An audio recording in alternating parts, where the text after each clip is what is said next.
Buenas, buenas, queridos amigos y amigas del canal, ¿cómo andan? Nos encontramos una vez más acá con el querido Ernesto, ¿cómo andás? ¿Todo bien? Bien, Juan, ¿vos cómo andás? Bien, todo tranquilo. ¿Sos consciente de que tenemos que dar gracias a la gente que nos está mirando y que nos apoya el canal y que cada vez tenemos más suscriptores y más likes y más visitas?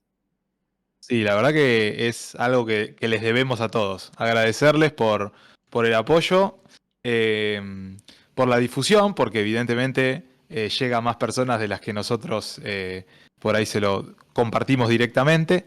Así que sí, muchas gracias a todos y bueno, que nos sigan, digamos, contactando si hay algún tema que quieren que hablemos o hay algo en particular que les interesaría. Exactamente, exactamente. Viene por ahí el tema, por el tema de las gracias y por linkearlo con el tópico de hoy, con la conciencia, con La la conciencia. conciencia. ¿Qué tema este de la conciencia? ¿Qué es la conciencia? Te tiro un Uy, baldazo. Un baldazo, tomá, mirá, hacete cargo. arranquemos. Vamos a arrancar desde un lugar porque lo que va a ser interesante hoy es que tenemos dos acepciones para la palabra conciencia y que en castellano van a diferir si le ponemos la S o no le ponemos la S en el medio. Y desde ese lugar vamos a tener dos maneras de aproximarnos que hoy totalmente pueden ser muy marcadas, digamos, en cuanto a estas charlas que tenemos siempre entre nosotros, con un costado más psicoanalítico, un costado más de neurociencia. Así que voy a empezar por mi parte, digamos, no voy a hacer, hoy no voy a dar algo como general, pero vamos desde el lugar de la conciencia en la neurociencia. Y es una definición que en realidad sigue siendo difícil, ¿no? Porque en la actualidad la investigación de la conciencia es un área que está, digamos, enfocada en tratar de establecer una mayor comprensión del concepto, ¿sí? Y para eso se necesitan por ahí más detalle en la investigación neurobiológica. Eh, digamos, si nosotros lográramos tener una mayor, una definición más precisa desde la parte neurobiológica de la conciencia, bueno, ahí podríamos empezar a volcar algunas de estas cosas en la parte clínica, ¿no? Y la parte clínica hoy para pacientes que tienen un problema de conciencia, digamos, alteraciones en la conciencia, eh, las opciones que tenemos de tratamiento son erráticas, ¿no? Entonces sería interesante esto. Desde el punto de vista, digamos, tradicional, la conciencia en el pasado, digamos, se hablaba que se requería el funcionamiento adecuado de ciertas estructuras del cerebro que están ubicadas en la línea media, ¿sí? Es decir, en el centro del cerebro. Y el contenido de una experiencia que era captada por eso se sustentaba en la actividad, ¿sí? De zonas específicas. Es decir, podíamos decir, bueno, la conciencia está asociada a esta zona. Hay un grupo de neuronas, ¿sí? Que serían como las neuronas de las zonas reticulares, ¿sí? Que ustedes se acordarán, los que vienen siguiendo el canal, que un día hablamos del sistema activador reticular ascendente, ¿sí? Que era el que nos mantenía como alerta, en vigilia. Y esas son las que desempeñan el papel vital acá, en el mantenimiento de una excitación en el sentido, digamos, del funcionamiento de las neuronas, es decir, se mantienen activas, a eso sería excitación. Digamos, entonces, hay una excitación conductual, ¿sí? de estas neuronas y que sostiene, digamos, la excitación conductual, lo que quiero decir es, hay una excitación de estas neuronas que nos permiten ser conscientes de la conducta, ¿sí? que tenemos y de la otra conciencia, la conciencia con S. ¿Sí? Sin embargo, entonces, nosotros venimos de esta idea del pasado, ¿sí? O sea, como más tradicional, donde, bueno, tenemos un par de áreas donde podemos identificar si esto se complica, la conciencia se puede perjudicar.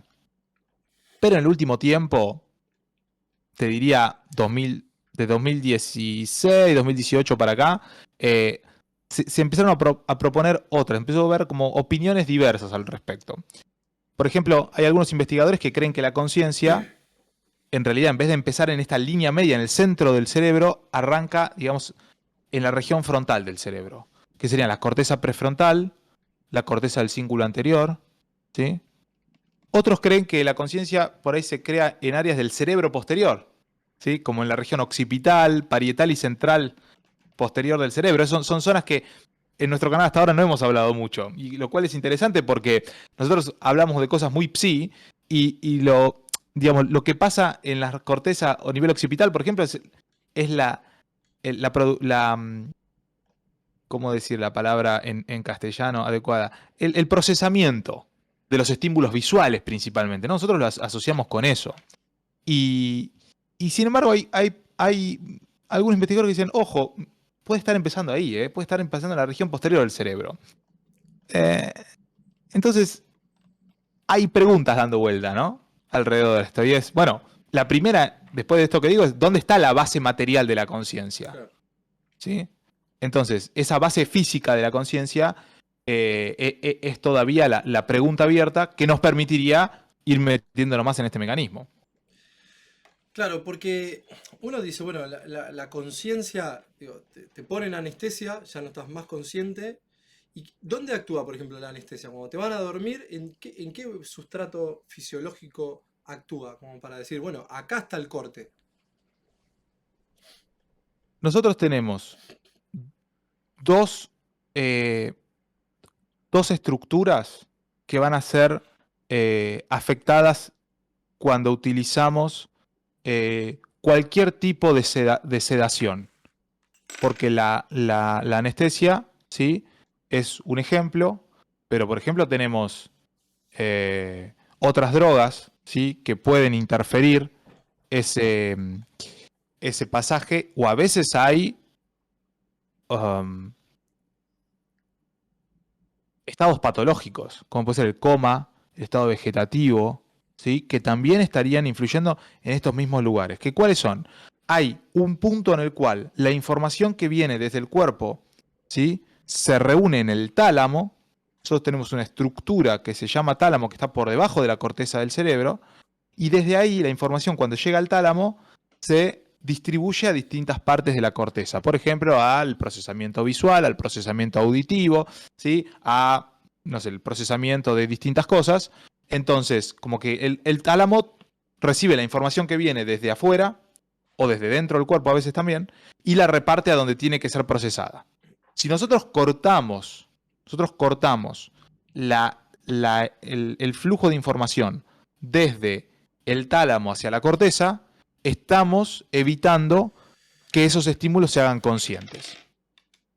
Entonces ese es el primer punto, ¿no? En ese caso, ¿sí? Nosotros vamos a tener el estado de conciencia, ¿sí? El estado de conciencia que sería la vigilia, y después tenemos un segundo punto que es el contenido de la conciencia. Es decir, la conciencia de la cual vos vas a hablar, ¿sí? Ok. Cuando nosotros hablamos del estado de conciencia, en particular, está esto, ¿no? Esta idea de que hay una, hay una, hay una asociación entre esta estructura que es el tálamo y la capacidad de sostener la vigilia, este estado de conciencia. A eso le tenemos que sumar otro grupo de neuronas que están en la base del cerebro, eh, que se llaman neuronas colinérgicas del cerebro anterior basal, como mucho, muy completo el nombre. Neuronas colinérgicas del cerebro anterior basal. Estas neuronas nos ayudan a sostener la atención. Entonces, tenemos una estructura como el tálamo que recibe información, la envía a la corteza. Sin esa estructura enviando la información a la corteza, la información no llega a la corteza. Por lo tanto, no podemos hablar de la conciencia en cuanto al contenido de la conciencia. ¿Sí? No somos conscientes de lo que está pasando, de lo que estamos viendo, de lo que estamos experimentando. Pero además, tenemos que sostener la vigilia como estado de conciencia para poder percibir esto. Y ahí es donde tenemos este otro grupo de neuronas. Creo que si me preguntás, una de las cosas que nos hace verdaderamente humanos, creo que la conciencia, sin duda, o el consciente es uno de ellos. Porque nosotros somos conscientes de nosotros mismos. O sea, la conciencia, la metacognición, el ser consciente de que hay un yo dentro de mí y de que hay un yo mismo, o sea, el mí mismo sería, eso es puramente humano, porque los animales no Claro. lo tienen. Hasta donde sabemos. Hasta donde sabemos, no lo tienen. Entonces, este ser consciente de uno mismo y ser consciente de las cosas que pasan, creo que es una de las condiciones que nos diferencian verdaderamente de los animales. Lo que no sé, tampoco sé si se sabe o no, es cuándo surgió y cómo, a la luz de qué, qué reto le habrá producido a aquellos antepasados nuestros para que haya surgido alguna especie de protoconciencia que los tipos empiezan a usar. Bueno, sin duda la creatividad surge de la conciencia también, el pensamiento divergente, el Pensamiento oblicuo. abstracto. Claro, claro, exactamente. ¿En qué momento habrá surgido esa protoconciencia? Y después, chao, se abrió el universo. Ahí donde podemos mirar para afuera, para adentro, para los costados, para el pasado, para el futuro. Creo que la conciencia es como uno de los pilares fundamentales de lo que nos hace verdaderamente humanos, como condición, ¿no? Claro. A Y lo que que ahí nos... tenemos que hacer la diferencia en esto que decíamos antes, entre un estado de conciencia, ¿sí? Como vigilia, porque esa la tienen todos los animales prácticamente, y lo podemos jugar en un paciente o en una persona. Si una persona está con los ojos, si puede abrir los ojos cuando uno le habla, y bueno, por lo menos hay cierto nivel de conciencia, aunque esté medio dormido, viste, medio sedado, digamos, hay un nivel de conciencia. Ese nivel de conciencia lo tiene cualquier otro ser vivo, no, cualquier otro ser vivo, no, cualquier otro animal, Animal. casi, ¿no? La otra conciencia, yo creo que, por supuesto, acá no estoy dando datos, estoy elucubrando junto con vos. Yo creo que desde un punto de vista evolutivo, el momento en el cual hay un desarrollo de la corteza prefrontal, es decir, la parte más cerca a la frente nuestra en el cerebro, ¿sí? Cuando esa región empieza a crecer y se empieza a especializar, yo creo que eso nos da pie a utilizar recursos de nuestro cerebro para interactuar con un mundo que no es concreto. Nosotros podemos interactuar con un mundo imaginario porque está en nuestra... Ahí es cuando podemos empezar a hablar de esta idea de que somos conscientes. En algún momento, alguien se tiene que haber, o un grupo de personas le dieron un contexto a la muerte, ¿no? En algún momento alguien le dio un significado a la muerte. Yo no sé si los animales se lo dan o no, pero los humanos le damos un significado a la muerte y en algún momento alguien empezó a enterrar sus muertos. Yo creo que ahí puede ser un primer paso en el cual soy consciente de que esto se acaba en algún momento. Debe haber sido loco, ¿eh? Claro. Y ahí es esa conciencia del existir, donde, bueno, primero seguramente, digamos, se habrán empezado, digamos, a preguntar, bueno, ¿qué pasa después? ¿No? Y a eso se habrán ido asociados rituales, etcétera, etcétera. Nosotros sabemos que las primeras civilizaciones, en algún momento donde nace la cultura, digamos, la cultura viene de la mano del politeísmo. Entonces, digamos, la necesidad de empezar a explicar cosas, ¿sí?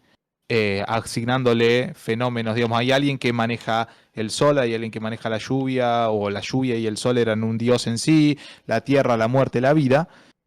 Bueno, eso nos está hablando de que ahí había conciencia, ¿no? Si yo tengo que encontrarle una explicación a lo que pasa alrededor mío, de manera existencial, seguramente podemos hablar de conciencia. Entonces, supongo yo que evolutivamente el aumento del desarrollo de estas cortezas prefrontales, el organizarse los grupos de personas de forma tal que se pudo generar una cultura y por lo tanto el desarrollo del lenguaje que vienen de la mano, tiene que haber sido de alguna manera el inicio de la conciencia, al menos como la tenemos nosotros. Lo que yo no descarto es que los animales la tengan, ¿eh? Claro, Conciencia de que están vivos. de que están vivos, decís. Y del, lo que lo, Y, claro, es que claro, ¿no? ¿Cómo hacemos pasarlo? ¿cómo te muerto? Porque no me puedo preguntar. No son Eh, los elefantes, los elefantes se van a morir en un lugar, ¿no? ¿No tienen el cementerio de elefantes ellos mismos? Tienen, pero lo que pasa es que no sé si es puramente instintivo o si hay alguna especie de ritualización que envuelve, protocultural que envuelve, digamos, esa conducta o ese comportamiento. No sé, la verdad que yo no tengo la respuesta por lo menos. Lo que sí sé es que no creo que tengan conciencia del paso del tiempo. Esto que vos decías, de que más allá, y seguramente se preguntaron también más acá y antes. Bueno, ¿y qué va a pasar después de esto y qué pasó antes de mí? Eso O sea antes que de mí. había un mundo antes de mí, a la mierda. Eso debe haber sido un boom. Y también calculo que la reglamentación del incesto, que está en casi todas las culturas, en casi todos los tiempos, creo que eso es como un denominador común también en casi todas las culturas, porque hasta inclusive si vos te pones a mirar en el antiguo Egipto también estaba regulado de alguna forma. Había un papiro, creo que era el papiro número 5 de Baulac. Mira, me estás haciendo tratar de. Me Arrancamos, logran hasta arrancamos con empezar. los Empiezan a hacer así. Hay un papiro que establece, o sea, vos te vas 15.000 años atrás y hay ciertas regulaciones, o sea que ya empieza este tema de la conciencia y justamente el tema de la cultura y justamente el tema de que le ponen un coto al comportamiento, porque también la conciencia evidentemente empieza a limitar de alguna forma la conducta y el comportamiento humano. Entonces, de alguna forma, inscribirse en lo que es la conciencia y tener conciencia de comunidad y de grupo empieza entonces a marcar un poco la desnaturalización del ser humano, en contraposición con los animales. Los animales, bueno, evidentemente ahí tienen otra diferencia con nosotros, que es esto de que no están regulados por la cultura, que a su vez está regulado por el lenguaje y que a su vez ya va todo como medio de la mano. Sí, y ahí yo creo que en ese contexto estoy pensando algo, porque opuesto al estado de vigilia como una de las definiciones de conciencia, tenemos el sueño. Ese es un estado alterado de la conciencia. Porque seguramente la gente se lo está preguntando, pero ¿y qué es el sueño? Es un estado alterado de la conciencia, ¿no? Y los perros sueñan, los gatos sueñan. Los perros sueñan, sí, exactamente. Entonces, nosotros después le vamos asignando, ¿no? Un contenido, un significado al sueño, Sí, que tiene digamos, ha sido una forma de intervención clínica, del cual seguramente vos vas a contar algo. Eh, y después, digamos, dependiendo de la cultura, los sueños tienen significados. claro, eh, en todas las culturas, no solo en todas. culturas por ahí orientales, digamos, en nosotros, eh, digamos, a José, el Padre de Jesús, se le aparecían en los ángeles, le aparecían sueños. Entonces, culturalmente, para nosotros también, occidental, de una tradición cristiana, también los sueños pueden tener otro significado. Entonces, yo llego a esto de meterme en los sueños porque pienso, bueno, este estado de vigilia alterado, como decía, estado de conciencia alterado, y hay una parte dentro de nuestro cerebro que regula esto también. ¿Sí? Porque nosotros tenemos una región que se llama hipotálamo.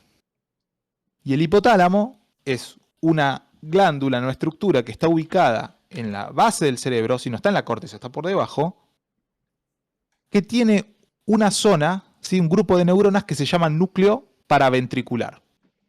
¿Sí? Entonces, esta es como una subregión dentro de esta estructura del hipotálamo que lo que hace es le envía información a otra glándula que se llama hipófisis, ¿sí? Y el núcleo paraventricular, ¿sí? Produce hormonas, ¿sí? Distintas, como la hormona antidiurética, la oxitocina. Es un núcleo que regula cosas como el hambre, el apetito, nuestra reacción frente a conductas adictivas. Está asociado también al control del comportamiento, pero, más importante para nuestra clase, perdón, para nuestra charla, promueve el despertar del sueño. Entonces, ¿se acuerdan que antes estamos diciendo, bueno, esta idea, nosotros necesitamos una excitación digamos, en el lenguaje neurofisiológico, la excitación sería una actividad, ¿sí? Necesitamos que ciertas neuronas arranquen y eso nos mantiene en la vigilia. Bueno, eso está a su vez regulado por una estructura que nos saca del sueño, que es una parte dentro del hipotálamo y que libera estas hormonas. Una hormona de esas se llama orexina. Y la orexina está implicada tanto en el ciclo del sueño-vigilia, en la regulación de este ciclo, ¿sí? Cuando uno está durmiendo, cuando está despierto, y además está asociada al control del apetito. Entonces, hay desde lo neurofisiológico cierta relación entre el apetito y el sueño. Estas neuronas que van a liberar esta hormona que se llama orexina, ¿sí? Están muy cerca del hipotálamo, son del hipotálamo, están muy cerca del hipocampo, de una estructura que son parte del hipocampo, ¿sí? Y se va hacia lugares como, digamos, otras partes del cerebro le envían esta información, y una de ellas es el tálamo, el que estábamos hablando antes. Entonces, el tálamo, ¿sí? Recibe desde otras estructuras, como pueden ser estructuras como el hipotálamo, ¿sí? Este núcleo paraventricular, que le envía, ¿sí? Esta señal y le dice, truc, es momento de despertarse, pum, momento de comer, pum, momento de activar la conciencia, ¿no? Entonces tenemos una estructura a la cual yo estoy nombrando porque tiene esta implicación en la regulación del sueño y la vigilia, y es una estructura que está muy asociada a aquello que se consideraba el lugar donde estaba depositada muchas veces el alma o cierta parte espiritual, sobre todo en culturas como los egipcios. La, ay, no me sale el nombre ahora. La glándula pineal. La glándula pineal. En la glándula pineal. Sí, sí, era el ojo de Horus. El ojo de Claro. Horus es la glándula pineal. Y también interviene ahí el núcleo supraquiasmático, ¿no? Sí, En esto también del. interviene el núcleo supraquiasmático como una de las estructuras que tienen, digamos, una importancia en la regulación del ciclo de sueño y vigilia. El núcleo supraquiasmático también es un núcleo que está por debajo de la corteza, ¿sí? Y está asociado también este funcionamiento a otra estructura que nosotros le decimos claustrum o claustro, ¿no? Claustrum sería en latín, claustro, que es una región chiquitita, ¿sí? Chiquitita por debajo de la corteza, como una capita muy finita, ¿sí? De neuronas, y que está presente en todos los mamíferos, ¿eh? Y esta estructura está muy conectada, a pesar de ser chiquitita, está muy conectada con la corteza cerebral, ¿sí? Y se sospecha que tiene esta gran conexión que tiene con el lóbulo frontal sobre todo, ¿sí? Y a la vez con la corteza motora, ¿sí? Con la corteza prefrontal, con la corteza del cíngulo, es decir, lo que nos permite entrar en movimiento, está también conectada con el lóbulo occipital, que este que estábamos hablando antes, que tiene que ver con la corteza visual, con las cortezas temporales, ¿sí? Que son cortezas que tienen que ver con la memoria, con la regulación del comportamiento, con áreas somatosensoriales, con áreas olfatorias. Es impresionante, es una cosita chiquitita el claustrum y está conectada con un montón de cosas, proyecta para todos lados. Llega hasta el hipocampo, hasta la amígdala. ¿Se acuerdan de la amígdala? Venimos hablando siempre, es la que nos da la valencia afectiva. Entonces, este claustrum estaría, por todas estas conexiones, estaría muy asociado a la generación de la conciencia, porque conecta muchas cosas. Y cuando algo conecta muchas cosas, nos hace pensar en que es un punto donde fluye la información y, viste, es una referencia. Y si es una referencia y nos está conectando tantas cosas que necesitamos para mantenernos, digamos, alerta, en estado, probablemente tenga un rol. Entonces, ese es como esa estructura que por ahí no es tan conocida y que es interesante introducir, ¿no? Al claustrum como uno de los agentes generadores de la conciencia. Hay otra parte que también está buena, pero por ahí entraría más en lo que es sueño, pero ya que tocamos un poco de eso, creo que hay, de todos los lugares que puede tener el GABA, creo que en la parte ocular es donde más células GABA hay, ¿no? Si no me equivoco. Había leído en algún momento que, por ejemplo, que evidentemente esto tiene relación con la parte de los estímulos visuales y todo eso que hoy estamos tan mal acostumbrados y por eso mucha gente padece problemas de sueño. Y justamente es porque hay una conexión ahí no me acuerdo en qué parte del ojo está depositadas esas células GABA, que evidentemente hacen que cuando vos dejes de recibir estímulo visual y estés cumpliendo el ciclo circadiano, entres en lo que es el estado de sueño. Sí, nosotros tenemos un estímulo asociado a la luz que está mediado por otra hormona, que es la melatonina. La melatonina es una hormona que también se está produciendo en las glándulas que nombrábamos antes, ¿sí? Este eje hipotálamo-hipófisis, y es la que nos permite entrar en el sueño, pero es afectada por la cantidad de luz que recibimos. Entonces, la, la cantidad de luz que nosotros recibimos entra por los fotorreceptores, ¿no? Que son células que están ubicadas en la retina. La retina está atrás del ojo, ¿sí? Nosotros tenemos lo que tenemos adelante, bueno, es una bola, ¿no? Es como una pelotita el ojo. Bueno, en la parte de atrás está la retina y la información, en la retina hay neuronas. Toman la información de la luz, eso se convierte en un impulso eléctrico, eso se pasa a neuronas que arman, ¿sí? Un nervio, es decir, un conjunto de axones que llevan la información visual hacia el cerebro. Estas células que son llamadas fotorreceptores están estimuladas frente a la luz. Hay una cierta cantidad de fotones que van a estimular un grupo de ellas. Hay un grupo que se estimulan con mucha luz, hay otros que se estimulan con una menor cantidad de luz. Por eso nosotros tenemos este cambio en la visión que, viste que estamos en un lugar, estamos en una habitación que está iluminada artificialmente. Si apagamos la luz, al principio no vemos nada, ¿no? Está todos, pero de a poco empezamos a distinguir, dónde está la cama, dónde está el escritorio, dónde está, incluso, acá está, empiezo a ver ahora un rayito de luz que viene por la ventana o por la puerta, y en los primeros segundos no lo pude detectar.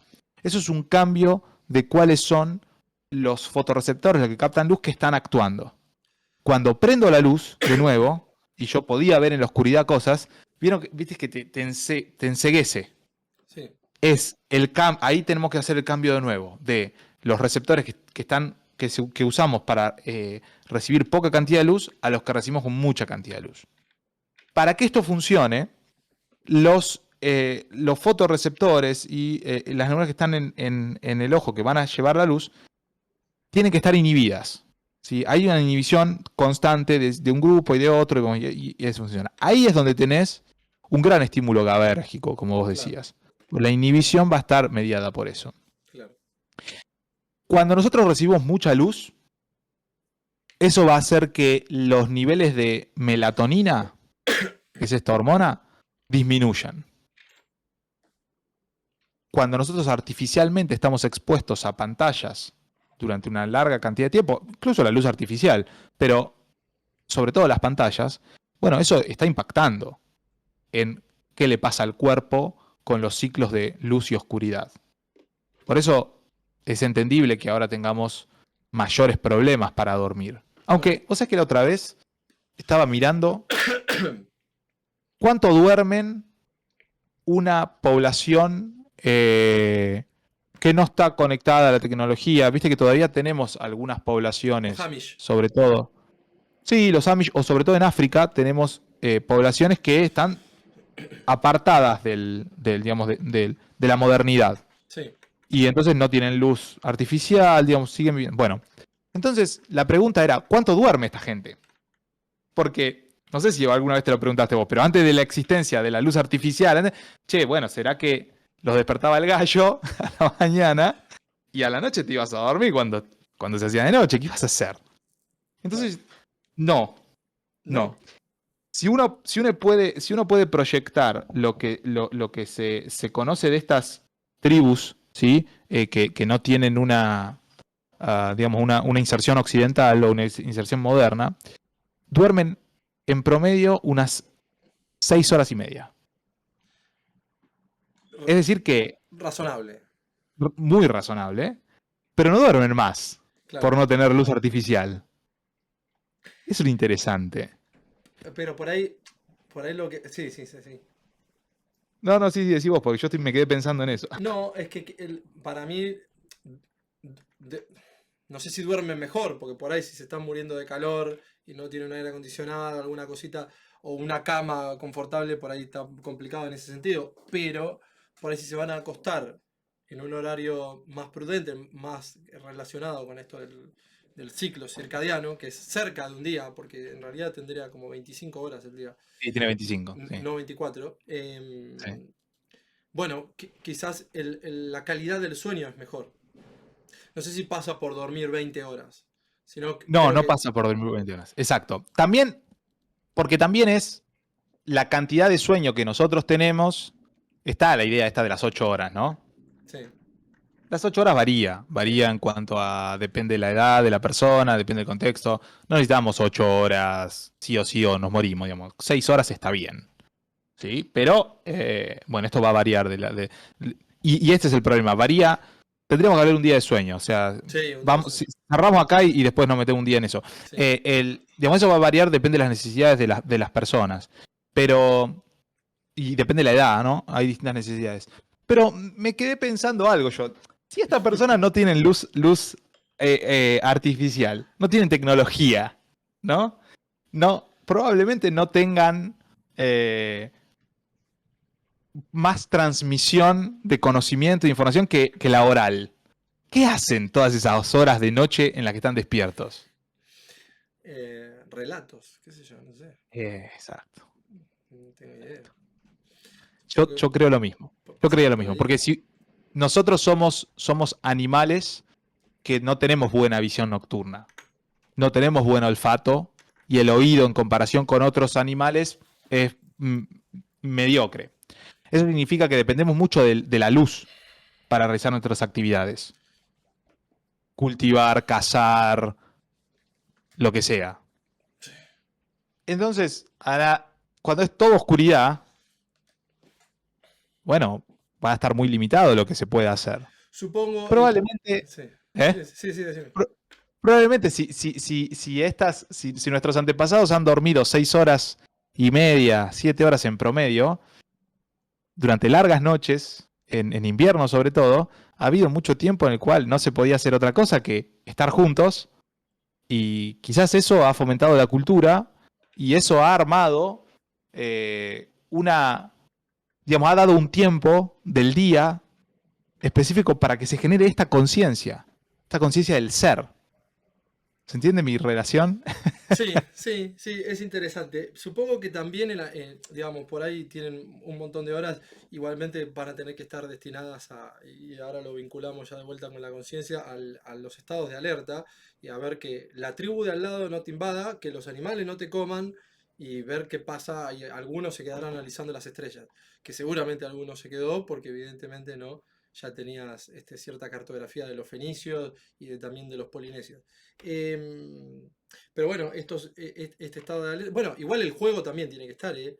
El juego estuvo en Claro. todas las culturas, así que Sí, en algún sí, sí, sí. momento se ponían a boludear también. Evidentemente se ponían a jugar o a hacer algo, porque cuando supongo que ya tenían conciencia, estarían aburridos, se embolan. Bueno, ¿y ahora qué carajo hago? Así que no creo que todo sea productividad, así que esas sociedades que no pasaron por la revolución industrial, digamos, en algún momento van a tener que jugar, en algún momento van a tener que tener transmisión de relatos y conocimientos y la alerta. Porque bueno, otra de los fenómenos que se le atribuyen, digamos, a la conciencia son los estados de alerta, que son varios y no son los mismos, ¿no? Sí, exacto. La alerta y la atención. Sí. Y ahí, digamos, las dos dependen, digamos, sin vigilia son imposibles, pero sí, digamos, la alerta es este estado en el cual todos los recursos, en un sentido, todos los recursos materiales del cuerpo, sobre todo en el cerebro, están destinados a una máxima conciencia sobre lo que está pasando en nuestro entorno. Esta sería la alerta, ¿no? Máxima conciencia, es decir, todo. Estoy alerta a todo lo que está pasando. Asociado a situaciones de peligro, asociado a situaciones extrañas. Que no quiere decir que seas consciente de todo lo que está pasando. Claro, ¿no? Exacto, Claro. exacto. Por ejemplo, podés no ser consciente del dolor. Vamos por un ejemplo. Nos salimos un momento de situaciones peligrosas y vamos a llevar algo más lúdico. Deportista profesional. Cuando está compitiendo, esto nos pasa a los amateurs también, pero cuando estás compitiendo, los receptores del dolor están apagados prácticamente. Entonces, muchas veces pasa que un boxeador, un futbolista y etcétera, yo nombro los deportes que por ahí yo le presto más atención, ¿no? Pero lo podemos expandir a otros. Por ahí hay una fractura de un hueso, ¿sí? O hay una lesión muscular importante y los tipos siguen como si nada. No pasa nada. Y eso es como lo máximo. Algo a lo que podemos referir todos es cuando vos estás practicando deporte, ¿no? Estás en el medio de eso. ¿Te da hambre? ¿Te da ganas de ir a hacer pis? Generalmente no. ¿Antes o después? Por ahí lo primero que haces después, cuando termina el partido de fútbol, lo primero que haces es ir al baño a hacer pis. Pero durante el partido de fútbol no se pensó eso, no se está. ¿Por qué? Porque a pesar de que no es una situación de peligro, la conciencia, en el momento en el cual uno está enfocado en realizar una tarea, está en ese contexto también en alerta. ¿Por qué digo lo del partido de fútbol? Bueno, porque en general los que jugamos al fútbol somos competitivos, aunque estemos jugando con amigos, todos queremos ganar. Ya es una cuestión cultural nuestra, ¿no? Generalmente el que no quiere ganar cuando está jugando al fútbol, uno se enoja y lo termina echando o no lo llama nunca más, ¿no? No importa si sos bueno o malo jugando, importa que te lo tomes en serio. Si vos te lo tomás en serio, estás enfocado en lo que está pasando.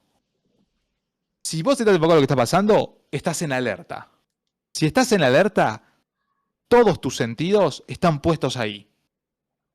La audición, la visión, el tacto. Entonces, no hay tiempo para sentir dolor, no hay tiempo para tener ganas de hacer pis, no hay tiempo para no hay tiempo para tener hambre. Casi que no hay tiempo para tener sed, incluso. Esas situaciones son logradas gracias a que la conciencia está enfocada en la situación de alerta en la que se está viviendo. Cuando termina el partido de fútbol o cuando terminaron los 3 rounds de boxeo del amateur o los 10, 12 del profesional, ahí entra todo, entran los dolores sobre todo. Me di este golpe, no me di cuenta, aparece el moretón, bueno, si es una fractura, en realidad la movilidad queda interrumpida y entonces ahí la persona se tiene que dar cuenta antes. Pero un boxeador que recibe una fractura en un pómulo o en la nariz puede seguir peleando porque está en alerta. Después le dicen, che, te hicimos la regla, che, te fracturaron el pómulo. ¿Cómo hizo para seguir peleando 6, 7 rounds más? Alerta. Estaba en alerta, estaba anestesiado. Se liberan, desde ciertas estructuras de nuestro cerebro, se liberan, ¿sí?, sustancias que permiten una, entre comillas, anestesia parcial de todo lo que no sea importante en ese momento. Claro. Yo estaba pensando ahí cuando vos decías esto de los nociceptores, la interocepción y toda esa parte. Bueno, en definitiva son todos fenómenos perceptivos que también hacen a lo que es la conciencia. Están muy bien estudiados por la escuela de la Gestalt, que no se da mucho en las facultades, pero es sumamente interesante. La escuela de la Gestalt, que, bueno, Kuhler, Wertheimer, Kafka, todos esos cracks que vinieron después de Wundt, que es uno de los primeros que estudia la conciencia y los fenómenos conscientes. El primer laboratorio de psicología, experimental de psicología, lo puso Wilhelm Wundt en 1897 en Leipzig, Alemania. Y después de eso se produce la crisis wundtiana, porque los conductistas empezaron a no darle pelota a lo que es los fenómenos de la conciencia como algo de introspección y todo eso que trataba de hacer Wundt. Y dijeron, no, esto no sirve para nada, vamos a ver la conducta y nada más. Y bueno, hicieron algunos desastres. Pero bueno, al mismo tiempo hubo gente que paralelamente estudió los fenómenos perceptivos y son sumamente interesantes. Alguno está relacionado con lo que vos decías recién, por ejemplo, con el tema de lo que es los fotorreceptores y todo eso. Entonces, por ejemplo, la escuela de la Gestalt dice que nosotros tendemos a ver el conjunto antes que lo particular. O sea, el todo es más que la suma de las partes, esa famosa frase. Y que relacionado con eso, en realidad nosotros vemos invertido de lado a lado y de arriba a abajo. Y eso es sumamente loco porque lo que termina acomodando la imagen es el cerebro y es lo que hace una cámara de fotos. Lo que hace la cámara de Claro. fotos tiene un pentaprisma y un espejo 45 grados que lo que hace es acomodar la imagen como nuestro cerebro, exactamente. Por ahí ahora las últimas no porque lo hace todo el sensor, pero las anteriores, las del 2010, 2015, por ahí, venían con estos espejos que acomodan y es buenísimo porque eso lo hace el cerebro y para eso utiliza también la conciencia. Supongo que cuando vos estás viendo algo, perceptivamente tendés a ver el todo, tendés a ver un cuarto. O sea, yo te muestro, por ejemplo, no sé, un pizarrón, unos banquitos, una tiza, qué sé yo, y ves un aula. Después por Claro. ahí te centrás en algo particular. Y eso está buenísimo porque empezaron a entender que nosotros recibimos 250 millones de estímulos y la conciencia, otra de las funciones que tiene, evidentemente, es hacer de filtro y filtrar algunas cosas sí y otras cosas no. Evidentemente, todos los estímulos que llegan no nos hacemos conscientes de todo lo que nos llega, sino solo de Claro. algunos estímulos. O sea que otra de las funciones, evidentemente, también es funcionar de filtro. En base a la motivación también, ¿no? A la Los motivación. filtros, claro. La Claro, motivación, y ahí es donde no podemos descartar el rol del sistema límbico, claro. ¿no? Porque una cuestión emocional asociada a lo que hay dando vueltas nos va a permitir prestar atención a algunas cosas por sobre las otras. Pero nuestro cerebro funciona así a tal punto que esto que vos decís tiene un correlato con lo visual. Antes decíamos, el sentido más importante para nosotros es la visión. Mm, Para nuestra subsistencia ha sido la visión. La información que nosotros, digamos, recibimos desde afuera está procesada de manera distinta por nuestro cerebro. Entonces, cuando ustedes están frente a una imagen, ¿sí? Por un lado se procesan los contrastes de luz y sombra, por otro lado se procesan las formas gruesas, por otro lado se procesan los movimientos, por otro lado se procesan los detalles. Es decir, nuestro cerebro procesa todo eso separado y después lo vuelve a integrar. Hay otras áreas del cerebro donde todo esto se integra. Pero entonces la imagen llega, se desarma completamente y se vuelve a armar. Entonces, esto de alguna manera, y acá no estoy diciendo algo, digamos, que sea conocimiento, sino es algo, de nuevo, estoy hipotetizando, esto de alguna manera podría permitirnos pensar en esta idea de el contraste entre el background, ¿sí? lo que hay de fondo, y lo que más resalta, ya se hace desde la manera en la que se está procesando el estímulo. Si a eso le agregáramos un componente motivacional en cuanto a qué para mi humanidad, ¿sí? Para quién soy, me llama más la atención o menos, es más fácil quizás esta descomposición de las imágenes y procesamiento en paralelo de distintos componentes, de distintas propiedades, bueno, encontrar lo que más llama la atención, si es lo que se está moviendo, si es lo que está de fondo, si es, ¿no? Esto yo no lo sé, yo lo estoy diciendo como algo que podría ser, ¿por qué no? Que esta forma de procesar lo que reciben nuestros ojos favorezca a esta idea, como vos decías, digamos, todo se procesa después como un todo, pero hay la jerarquía del estímulo es distinta para los componentes de la escena. ¿no? Evidentemente la personalidad es un recorte perceptivo Sí, de los estímulos. Evidentemente yo le presto sí, más atención a una cosa y vos le vas a prestar más atención a otra. Esto claro. es así. Y Eh, por eso los dos podemos estar en un lugar y recordar cosas distintas, ¿no? claro, exactamente, exactamente.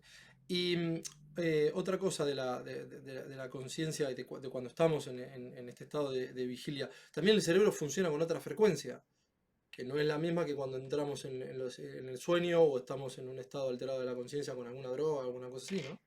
Vos te referís a Alfa, las beta, gamma, ondas, claro, las ondas. claro. Cuando nosotros entramos en estado de sueño, hay dos fases de sueño distintas, ¿no? El sueño REM o MOR, en castellano, movimientos Sí. oculares rápidos, y una fase de sueño lento. En la parte donde, cuando nosotros soñamos, ¿sí? Cuando nosotros tenemos sueños, las ondas de nuestro cerebro, cuando uno hace un estudio de un electroencefalograma, es decir, ponemos electrodos desde afuera y vemos cómo cambia el voltaje, digamos, cómo cambian digamos, la actividad cerebral, hay un momento del sueño donde nosotros producimos imágenes, etcétera, que es parecido al de la conciencia. ¿Qué es el de la conciencia? Bueno, está caracterizado por una serie de ondas, ¿sí? Que en particular que están asociadas a la conciencia. Entonces yo te pongo unos electrodos, hacemos un electroencefalograma, le ponemos los electrodos a un paciente que está en coma y con los resultados de esos estudios podemos determinar cuál de los dos está despierto y cuál de los dos está en coma, por la actividad, ¿sí? Eléctrica. Cuando estamos durmiendo, también tenemos cambios en los tipos de ondas. Y esto tiene que ver con las áreas del cerebro que están más activas y tiene que ver con los patrones de activación, ¿sí? Eh, pero en el momento del soñar, esas ondas se parecen más a la vigilia que a cuando estamos en el sueño lento, cuando no estamos soñando. Cuando no estamos soñando, que estamos totalmente knockout, nosotros tenemos momentos de la noche en las que soñamos y momentos en los que no soñamos. Si después nos acordamos el sueño o no al otro día, eso es otra cosa. Esa es otra Pero historia. todas las noches soñamos, porque es una parte, un momento del funcionamiento del cerebro que se utiliza para procesar, para limpiar, digamos, estamos limpiando la memoria. Entonces, y estamos generando memorias. Entonces, eso pasa siempre. Si después no nos lo acordamos, puede tener que ver con la duración del tiempo, de la fase del sueño, etcétera, pero siempre pasa. Entonces, en todo momento de nuestro sueño, vamos a tener una parte donde se parece más la actividad del cerebro a la conciencia, aunque no estemos despiertos, y una parte que no se parece a la conciencia, que es donde ni siquiera soñamos. Claro. Dentro de la conciencia, ahora que hablamos de esta idea, ¿no? Porque uno es consciente de la vigilia, no es consciente en el momento que está soñando. A veces pasa, ¿no? ¿Te pasó alguna vez? Sí, sí, Ah, sí. esto es un De darme sueño. cuenta y digo, bueno, quiero Sí, salir volando e ir a Japón. Y no, y a sí, los exacto, dos exacto. segundos Ah, esto es un sueño. estoy Claro, entonces cayendo. no hay consecuencias.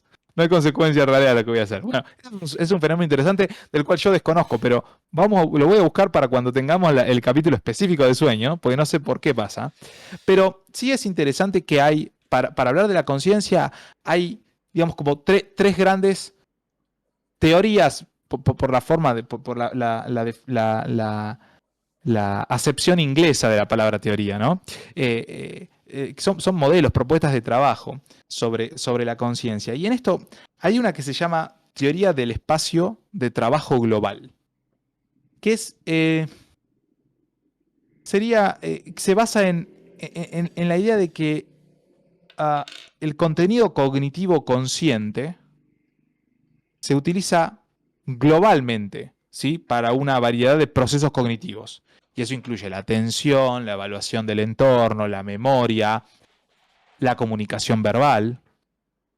Entonces, esta teoría fue importante en el momento que se desarrolla porque, ¿te acordás que nosotros empezamos diciendo, clásicamente se decía, hay una región del cerebro que está en la línea media, que es la que controla la conciencia. Pero con esta teoría dice, che, pará, la conciencia está asociada a todo esto, atención, evaluación, memoria. Una sola región cerebral no puede llevar a cabo de forma independiente la tarea de generar conciencia.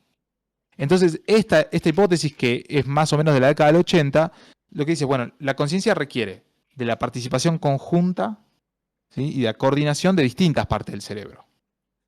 Entonces, de ahí es cuando nace una idea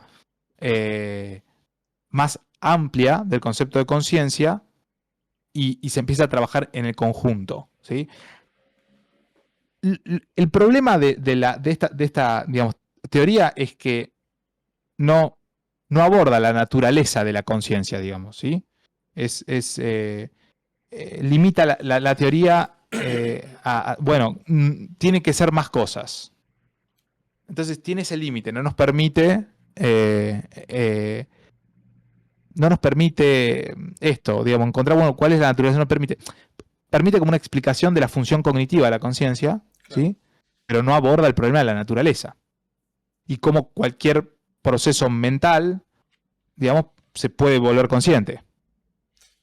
Ahora, sí, esta teoría puede ser interesante para nuestros tiempos, porque postula que las computadoras del futuro van a ser conscientes. ¿Sí? Esta es la idea por la cual yo quería mencionar esta teoría. Esta teoría dice, che, ¿saben qué? Por nuestras explicaciones, las computadoras en el futuro, y esto está alrededor de, es algo que arranca en la década del 80, pero que se sigue utilizando, ¿no? La teoría del espacio del trabajo global. Y es interesante porque hoy por hoy nosotros tenemos un debate, ¿sí? Alrededor de, bueno, ¿qué pasa con la inteligencia artificial? ¿Es consciente o no es consciente? Después está la otra. Hay dos teorías más. Yo quiero nombrar una sola, más, así no robo mucho tiempo con esto, pero que es la teoría de la información integrada. La información integrada dice que la conciencia, ¿sí? Eh,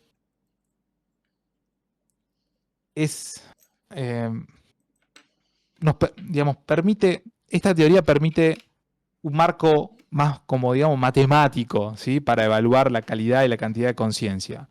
Dice, bueno, la base física, la base material de la conciencia, tiene que, digamos, coincidir con generar un máximo de utilización de recursos y proporcionar, digamos, como un medio para determinar, esta es la parte interesante, la calidad y la cantidad de una experiencia. Claro. Entonces, la conciencia no puede, ¿sí?, estar desapegada de generar esto, el medio para poder discriminar, ¿sí?, calidad y cantidad en las experiencias. Esto es de un italiano que se llama Giulio Tononi. Le mandamos un saludo de acá. Le mandamos un saludo al Tano Tononi. Pero esta es la parte que me interesa a mí de esta teoría, que es que permite hacer algunas predicciones contraintuitivas, ¿no? A ver. Y puede desarrollar nuevas herramientas, ¿sí?, en la evaluación de la conciencia de los pacientes que no son capaces de comunicarse de manera verbal. Entonces, es como una postura casi más filosófica, ¿no? Pero habla de esto, esta idea de cómo maximizamos los recursos, ¿sí?, para utilizar la conciencia. Y en este contexto, esta idea de la base física que existe como que hay materialmente una conciencia, no es solo un flujo de información, como nos va a decir las dos, porque en realidad la teoría anterior también, bueno, lo que habla es en realidad flujo de información, ¿no? Pero en la teoría de la información integrada, casi que describe un sistema para integrar esa información, ¿sí? Es un sistema para integrar la información. Entonces, en vez de centrarse en la función del cerebro, ¿sí?, toma, bueno, cuáles son las funciones de la conciencia, cuál es el resultado de la conciencia, y desde ahí se mete en determinar, se mete con la razón, ¿sí? Se va al concepto de razón. Volvemos a la dicotomía de los racionalistas. Sí, exacto. Exacto. Entonces este tipo se va desde la estructura y dice, pará, ¿cómo se integra la información? Si la capacidad del sistema de información. Entonces ahí dice, bueno, este es el marco, el sustrato para encontrar la razón. Y ahí dice, bueno, en este marco, ¿sí?, elabora, bueno, una cuestión matemática que yo no entiendo un pito, pero elabora el marco matemático para evaluar esa calidad y cantidad de conciencia. Y dice, bueno, yo con esta teoría en la cual postulo esto, puedo encontrar, ¿sí?, un camino hacia lo que es la razón, y eso me puede llegar a determinar, bueno, aspectos como la calidad y la cantidad de una experiencia. Eso lo lleva a las predicciones estas, ¿sí? Y dice, ¿sabes qué? Podemos llegar a desarrollar herramientas, las cuales todavía no existen, que nos permitan evaluar la conciencia en los pacientes con los que no nos podemos comunicar. Es decir, se mete en la posibilidad de ir a los pacientes, por ejemplo en coma, y evaluar si la conciencia sigue presente en estos pacientes. Eso es algo que todavía no se ha hecho, ¿sí? La última es una teoría que se llama la teoría cuántica, y la cual por supuesto no me voy a meter, porque tampoco entiendo nada, pero sí esta idea de que hay una teoría cuántica de la conciencia, ¿sí? Como una Si a alguien le interesa, supraconciencia, una cosa así. claro, una teoría cuántica. Y entonces donde está, digamos, y ahí, y es lo que es interesante por ahí es que ahí lo relaciona con el concepto de anestesia en cuanto a digamos, a la capacidad de anestesiar un sistema. Y no entiendo nada, porque ahí empiezan a usar palabras que yo no entiendo, entonces no puedo decir mucho, pero sí al que le interese es esta idea de la conciencia cuántica, la teoría cuántica de la conciencia, lo cual me lleva a recomendar la serie El problema de los tres cuerpos. Es que ahí, bueno, es que lo que pasa es que llega un momento, igual llega un momento en todo, ¿no? Llega un momento que nos acerca a Dios, digamos, al concepto de Dios, de una conciencia magna, primigenia y última, en realidad. Pero más allá de eso, bueno, digamos, hay un par de cosas para decir. Lo primero es que los 80 es la mejor década de la historia. En cuanto a teoría, en cuanto a cine, en cuanto a música, y punto. Y no me vengan con cosas raras. No hay discusión. Ahí no abro el debate. No, y de lo que vos dijiste, hay varias cosas interesantes. Por ejemplo, a mí se me ocurre digamos, la idea de lo que igual venimos trabajando en varios capítulos, que el cerebro en realidad funciona como si fuera un aeropuerto, ¿no? Se encienden algunas zonas y otras se apagan. Pero no es que digamos, son compartimientos estancos, sino que hay como una especie de flujo de esto de que vos decís información integrada, que vos decís que hay un campo de trabajo en donde áreas se van conectando de acuerdo a la necesidad del momento que se presenta.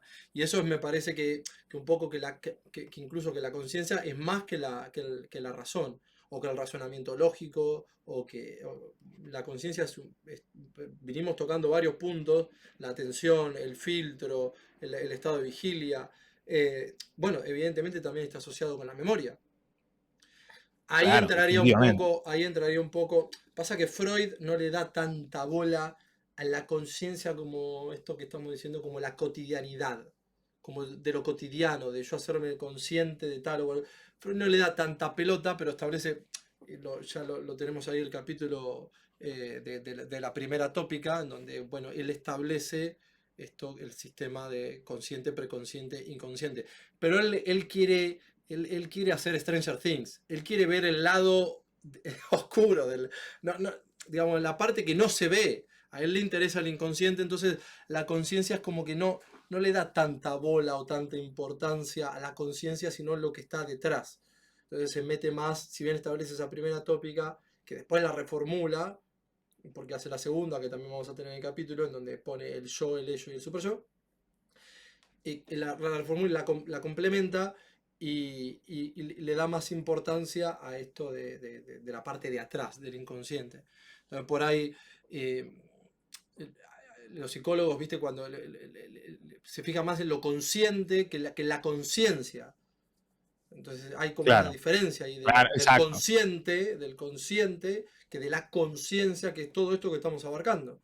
Inclusive, si querés nombrar alguna relación con la memoria, también lo podemos hacer ya para ir finalizando. Y algunos estados alterados de la conciencia también, con las drogas y Bueno, todo eso. ¿sabes qué? Sí, sí, vamos a hacer una relación de algo, vamos a ponernos pragmáticos para la gente que nos escucha. Como James. Claro, bien prácticos, no pragmáticos, bien prácticos. ¿Por qué hay momentos donde pareciera que les falla la memoria y en realidad no tienen ningún problema de memoria? Hay cosas que personas que vienen y te dicen, no me acuerdo lo que comí anoche. Entonces puede ser como, tengo problema de memoria, o no me acuerdo dónde dejé las llaves, o leo algo y después no me acuerdo nada de lo que leí. Bueno, no necesariamente es un problema de memoria. Eso puede ser un problema de atención. Claro. Si yo no estoy enfocando la atención en lo que estoy haciendo, no voy a formar la memoria. ¿Se entiende? No es el problema que no puedo formar. No forma la memoria porque no le estoy prestando atención. Entonces, si uno está leyendo, está estudiando para un examen, o está leyendo el diario, pero está pensando en lo que tiene que hacer, en que la cuenta que tiene que pagar, no está pensando, no está prestando atención en eso. Entonces, la conciencia, en ese caso, está trabajando doble. Está, por un lado, recién ustedes pueden leer el artículo del diario, leyeron todas las palabras, después no se acuerdan nada. ¿Cómo estuvo trabajando la conciencia en ese momento? Estuvo pendiente de leer, y ese estímulo visual fue incorporado, pero estuvo pendiente también de lo que estaba pasando a nivel del pensamiento, es decir, la parte más interna. Porque yo estaba pensando en lo que voy a preparar para comer a la noche, las cuentas que tengo que pagar, lo que sea. Entonces, la conciencia en ese momento está repartida.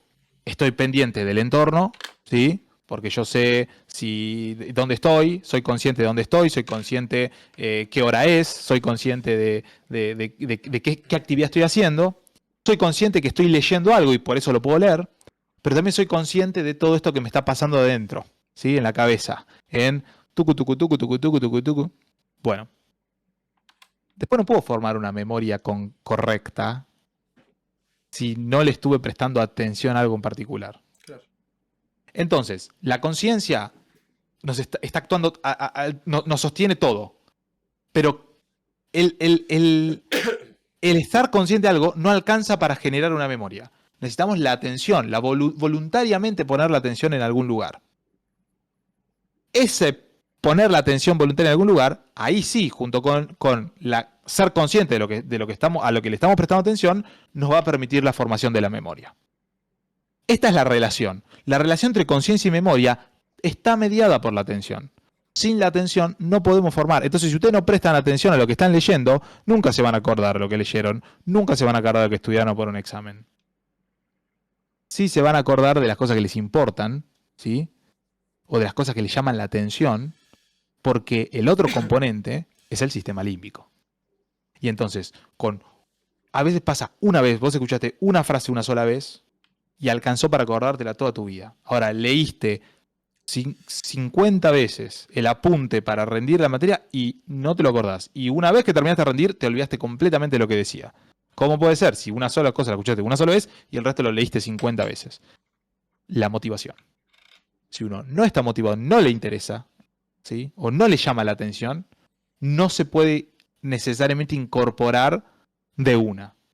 Ahí va a entrar la repetición. Y esto probablemente, digamos, se podría hacer una mención de este tipo de cosas cuando vos hablás en tu video del otro día sobre el modelo del peine. Sí. Y hablás como, digamos, en el background de esto, Freud, en lo que después, cuando se publica el proyecto de una psicología para neurólogos, Claro. ahí están esos apuntes que tenía Freud sobre este tema, donde él habla de la intensidad del estímulo. Claro. El polo receptor recibe un estímulo con cierta intensidad y se va a generar un camino, ¿sí? Se genera como queda marcado dependiendo de la intensidad. Si yo repito algo 50 veces y le pongo voluntad, bueno, lo voy marcando, ¿sí? Tanto va el cántaro a la fuente que al final se rompe. Pero a veces alcanza un solo estímulo, tiene tal intensidad que queda marcado para siempre. Queda marcado esa huella amnésica de la que habla Freud, queda marcada, alcanza. Esas son las formaciones de memoria. Me puedo acordar de algo bonito, una sola vez pasó en mi vida y me lo acuerdo para siempre.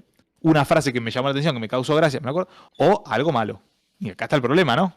Nadie se va a quejar de que, sí, me acuerdo cuando, no sé, ¿te acordás cuando tal dijo tal cosa, qué sé yo, y nos reímos todos juntos los amigos? Eso está todo bien. El tema es que el que necesita tramitar esa memoria incómoda que quedó dando vueltas alrededor de algo desagradable. ¿Hay Que pueden alguna, ser cosas indecibles. hay ¿Cómo? alguna tendencia de personas a recordar solamente lo negativo? Ah, y si te pones a hurgar, tenía de las dos experiencias, pero bueno, evidentemente hay algo, pero claramente cuando te cuesta, bueno, Freud va a decir que que hay una resistencia, ¿no? Y justamente claro. de eso se trata la tópica, de que está subdividido, y entonces cuando vos tenés ciertas experiencias que no podés recordar, cierta memoria a la que no podés acceder, ni siquiera con esfuerzo, salvo con terapia y con asociaciones y demás, evidentemente eso estaría más en la parte inconsciente que consciente, y que de manera consciente uno no puede acceder porque uno mismo se genera esa propia resistencia, porque a la impresión que uno tuvo de una experiencia se le asoció un estado emocional, un afecto concomitante. Y si ese Claro. afecto a esa representación, son representaciones, o sea, se vuelve a presentar esa experiencia en el cerebro, em, justamente si es algo doloroso, si es algo incómodo, Freud lo va a asociar con la parte sexual, evidentemente, eh, no vas a poder acceder. Y ahí estamos en un tema. Y por eso hay que ir a terapia para tratar de tirar como del hilo, es eso, es ir tirando del hilo a ver a dónde está y cómo se van formando estos núcleos. Son núcleos y que él dice que se van haciendo como capas de una cebolla concéntricas, una alrededor de la otra, a la que tenés que ir desarmando hasta llegar a este núcleo donde se asoció la representación con el afecto, y se formó la representación patógena, digamos. Claro. Más o menos así sería el Muy tema. interesante nuestra charla de hoy. Bueno, quedó algo más. Si querés, dejamos para otro capítulo el tema de drogas, porque esos son estados alterados de Sí, conciencia también. sí, son estados alterados de conciencia. Sí, dejémoslo para otro día, porque podemos meternos hasta en el rol farmacológico de algunas drogas. Dale, Ahí está, ahí está. Sí, dale, sí, sí. sí. Cómo puede funcionar, no sé, eh, ¿cómo es esto? Opio no. Ayahuasca. La ayahuasca, ¿qué pasa con la Nos ayahuasca? metemos con la ayahuasca. Con la Sí. ayahuasca y con todo lo que hacen. Pero bueno, gente, hasta acá el capítulo de hoy. Y espero que nos dejen comentarios, que lo compartan como siempre. Les agradecemos, que nos dejen un like, que no cuesta nada y que a nosotros nos sirve un montón. ¿No es cierto, Ernest? ¿Nos vemos? Un montón. Nos vemos la semana que viene, probablemente. Bueno, hasta luego. Chao, chao. Chao, chao.